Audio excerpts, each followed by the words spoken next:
ಎಲ್ಲರಿಗೂ ನಮಸ್ಕಾರ. ಹೋಳಿಗೆ ಹೇಳಿದರೆ ಎಲ್ಲರಿಗೂ ಇಷ್ಟ.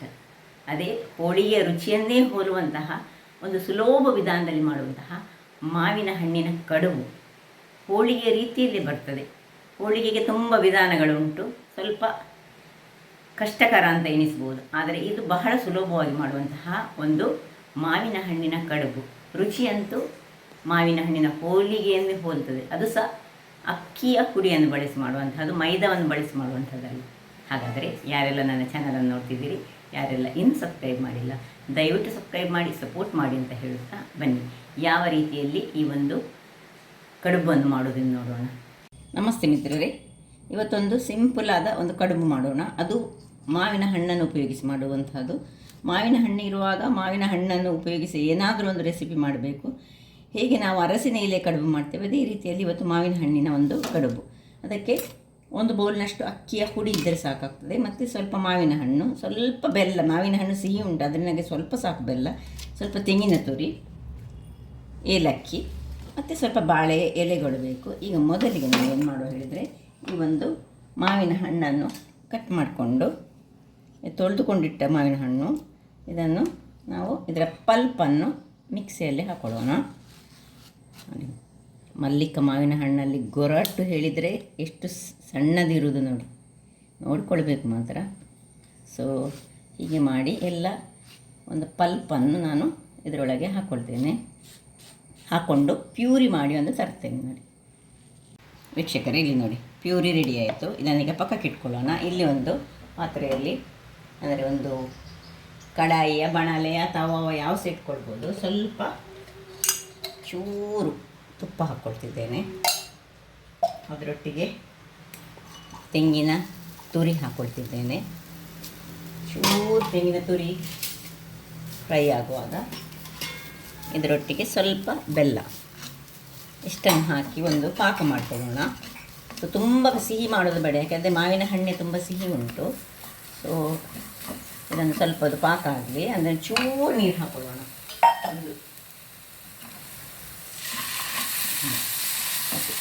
ಇದು ಪಾಕ ಆದ ಮೇಲೆ ತೋರಿಸ್ಕೊಡ್ತೇವೆ.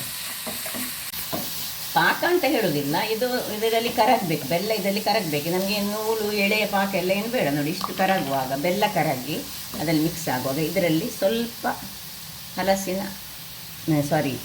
ಮ್ಯಾಂಗೋ ಪ್ಯೂರಿಯನ್ನು ಇದಕ್ಕೆ ಹಾಕೊಳ್ಳೋಣ. ಹಲಸಿನ ಹಣ್ಣಿನ ಖಾದ್ಯಗಳನ್ನು ಮಾಡಿ ಮಾಡಿ ಬಾಯಲ್ಲಿ ಹಲಸೆ ಅಂತ ಬರ್ತದೆ ನೋಡಿ. ಇನ್ನು ಸ್ವಲ್ಪ ಏಲಕ್ಕಿ ಇಲ್ಲಿ ಸ್ವಲ್ಪ ಗುದ್ದಿಕೊಂಡು, ಅಥವಾ ಏಲಕ್ಕಿ ಪೌಡರ್ ಇದ್ದರೆ ಸಾಕ್ತದೆ.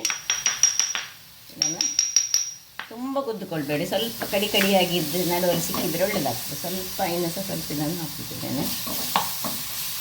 ಸರಿ, ಚೆನ್ನಾಗಿದು ಮಿಕ್ಸ್ ಹಾಕ್ಕೊಳ್ಬೇಕು. ಪಾಕ ಏನು ಬೇಡ ನೋಡಿ. ಒಂದು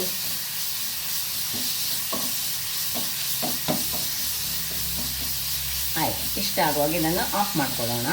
ಇದರಲ್ಲಿ ತಣ್ಣಗಾಗಲಿಕ್ಕೆ ಬಿಡೋಣ.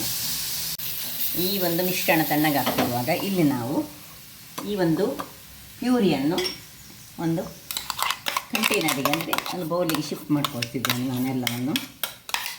ಅದಕ್ಕೆ ಸ್ವಲ್ಪ ನೀರನ್ನು ಹಾಕ್ಕೊಳ್ತೇನೆ. ನೀರನ್ನು ಹಾಕ್ಕೊಂಡು ನೋಡಿ, ನೀರು ಮತ್ತು ನಮಗೆ ಎಷ್ಟು ಬೇಕು ಅಷ್ಟನ್ನು ಹಾಕ್ಕೊಂಡ್ರೆ ಆಯಿತು. ಈಗ ಎಲ್ಲವನ್ನು ಇದಕ್ಕೆ ಶಿಫ್ಟ್ ಮಾಡ್ಕೊಳ್ಳೋಣ. ವೀಕ್ಷಕರೇ, ಎಲ್ಲವನ್ನು ಹಾಕ್ಕೊಂಡು ಇದನ್ನು ಚೆನ್ನಾಗಿ ಕಲಸಿಕೊಳ್ಳೋಣ. ಈಗ ಇದಕ್ಕೊಂದು ಪಿಂಚ್ ಆಫ್ ಉಪ್ಪನ್ನು ಹಾಕ್ಕೊಳ್ತಿದ್ದೇನೆ. ಇಷ್ಟು ರುಚಿಗೆ ತಕ್ಕಷ್ಟು ಉಪ್ಪು. ಇನ್ನು ಈ ಒಂದು ಅಕ್ಕಿಯ ಮಿಶ್ರಣವನ್ನು ಇದಕ್ಕೆ ಹಾಕ್ಕೊಳ್ಳೋಣ. ಅಕ್ಕಿಯ ಹುಡಿಯನ್ನು ಇದಕ್ಕೆ ಹಾಕಿ ಮಿಶ್ರಣ ಮಾಡಿಕೊಳ್ಳೋಣ. ಸ್ವಲ್ಪ ನೀರು ಬೇಕು ನಮಗೆ, ಕನ್ಸಿಸ್ಟೆನ್ಸಿ ಇದಕ್ಕೂ ನೀರು. ಮತ್ತು ಬಾಳೆ ಎಲೆಯಲ್ಲಿ ನಾವು ಇದನ್ನು ಜಸ್ಟ್ ಹಾಕ್ಕೊಳ್ಳೋದು. ಸೊ ಇದಕ್ಕೆ ಸ್ವಲ್ಪ ನೀರನ್ನು ಹಾಕ್ಕೊಂಡು ನಾನೀಗ ಕೈಯಲ್ಲಿ ಮಿಕ್ಸ್ ಮಾಡ್ತೇನೆ. ಸೊ ನೋಡಿ, ಬಹಳ ಟೇಸ್ಟಿಯಾಗಿ ಬರ್ತದೆ. ಮಕ್ಕಳಿಗೆ ತುಂಬ ಖುಷಿ ಆಗ್ತದೆ. ಮಕ್ಕಳು ಚಾಕ್ಲೇಟ್ ಅಥವಾ ಎಂತೆಂಥ ಐಸ್ ಕ್ರೀಮ್ ಎಲ್ಲ ಕೊಡೋ ಬದಲು ಈ ರೀತಿಯ ಈ ಕಡುಬುಗಳನ್ನೆಲ್ಲ ಮಾಡಿಕೊಟ್ಟರೆ ನಿಜವಾಗಿ ಸಹ ಮಕ್ಕಳಿಗೆ ಬಹಳ ಖುಷಿ ಸಹ ಆಗ್ತದೆ, ಮತ್ತು ಆರೋಗ್ಯಕ್ಕೆ ಸಹ ಬಹಳ ಉತ್ತಮ. ನೋಡಿ, ತುಂಬ ದಪ್ಪ ಬೇಡ, ಇಷ್ಟು ಸಾಕು ನಮಗೆ.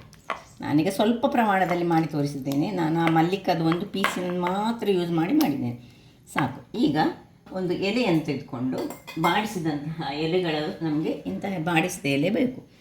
ಅದರ ಮೊದಲು ಇಲ್ಲಿ ಸ್ಟೀಮರನ್ನು ನಾನು ಇಟ್ಕೊಂಡಿದ್ದೇನೆ, ಸ್ಟೀಮ್ ಮಾಡುವಂತಹ ಈ ಒಂದು ರೆಸಿಪಿ.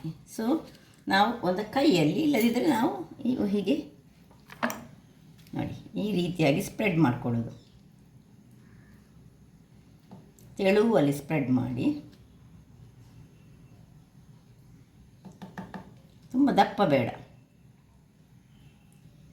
1 ಅಥವಾ 1.5 ಚಮಚದಷ್ಟು 2 ಚಮಚದಷ್ಟು ಹೀಗೆ ಸ್ಪ್ರೆಡ್ ಮಾಡಿಕೊಳ್ಳೋಣ. ಇನ್ನು ಈ ಒಂದು ಹೂರಣವನ್ನು ಇದರಲ್ಲಿ ನೋಡಿ ಈ ರೀತಿಯಾಗಿ ನಡುವಲ್ಲಿ ಹಾಕ್ಕೊಳ್ಳೋದು. ಹಾಕ್ಕೊಂಡು ಸ್ವಲ್ಪ ಹೆಚ್ಚು ಸಹ ಹಾಕ್ಕೊಳ್ಬೋದು, ನಿಮಗೆ ಎಷ್ಟು ಬೇಕೋ ಅಷ್ಟನ್ನು ಹಾಕ್ಕೊಳ್ಬೋದು. ಇದು ಚೆನ್ನಾಗಿ ಬರ್ತದೆ ನೋಡಿ. ಇದನ್ನೀಗ ಹೀಗೆ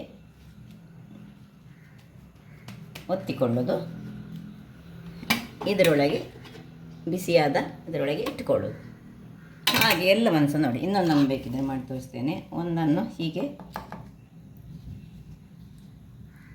ತೆಳುವಲ್ಲಿ ಹಾಕ್ಕೊಳ್ಳಿ, ತೆಳುವಾದರೆ ತಿನ್ನಲಿಕ್ಕೆ ತುಂಬ ಚೆನ್ನಾಗಿ ಬರ್ತದೆ. ಸೊ ಏಳಲಿಕ್ಕೆ ಬಾಳೆ ಎಲೆಯಲ್ಲಿ ಹಾಕಿದರೆ, ಬೇಕಿದ್ದರೆ ಬಾಳೆ ಎಲೆಗೆ ತುಪ್ಪ ಸವರಿಕೊಂಡು ಸಹ ಮಾಡ್ಕೊಳ್ಬೋದು. ನಿಮಗೆ ಏಳುವುದಿಲ್ಲ ಅಂತ ಆದರೆ ಸ್ವಲ್ಪ ತುಪ್ಪ ಸವರಿಕೊಳ್ಳಿ, ಅದು ಚೆನ್ನಾಗಿ ಬರ್ತದೆ. ಇಲ್ಲ ಬಾಳೆ ಎಲೆಯಲ್ಲಿ ನಾರ್ಮಲಾಗಿ ಹೇಗೆ ಮಾಡಿದರೆ ಸಹ ಏಳ್ತದೆ, ತುಪ್ಪ ಸವರಿಕೊಂಡು ಸಹ ಮಾಡ್ಕೊಳ್ಬೋದು. ಸೊ ನೋಡಿ,